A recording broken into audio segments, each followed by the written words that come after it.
A place, perhaps the only place on Earth where the government's first priority is something it calls gross national happiness.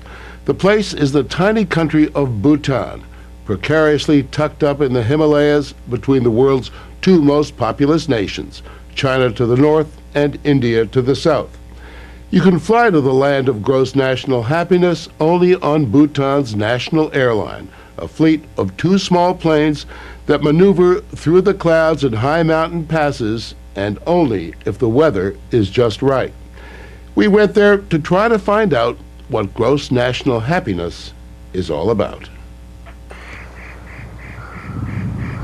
When you are here, you truly feel you are at the roof of the world. Everest is your neighbor. Sacred mountains that isolate but do not imprison. Monasteries cling to the brink, supported, it seems, by faith alone. For centuries, this peaceable Buddhist kingdom of 600,000 people has steadfastly held the outside world at bay, and even resisted perhaps the most powerful global intruder of all, fearful that it might destroy their unique identity. But now this most remote of places has decided to welcome that intruder into its midst. Hey guys, welcome back to the show. You are still watching MTV Select. We asked Bhutan's Foreign Minister Jigme Tinley why on earth bring television to Bhutan. We felt that time was ripe. The people were prepared. And also, isolated as we may be, the fact is that we feel the compulsions. We feel the compelling forces of globalization. We do not want to be marginalized. We want to be a part of that global village while ensuring that we do not disappear in terms of our identity.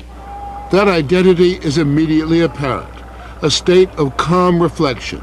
Time somehow loses its importance, a place where roads are only a recent phenomenon, where caution is politely asked for. In the capital, Thimphu, that civility makes traffic lights unnecessary. There are stray dogs galore, friendly beasts who lie around safe in the knowledge that in Bhutan they are next to man in the pecking or scratching order of creatures. Its mere existence in one of the world's toughest neighborhoods is itself a small miracle.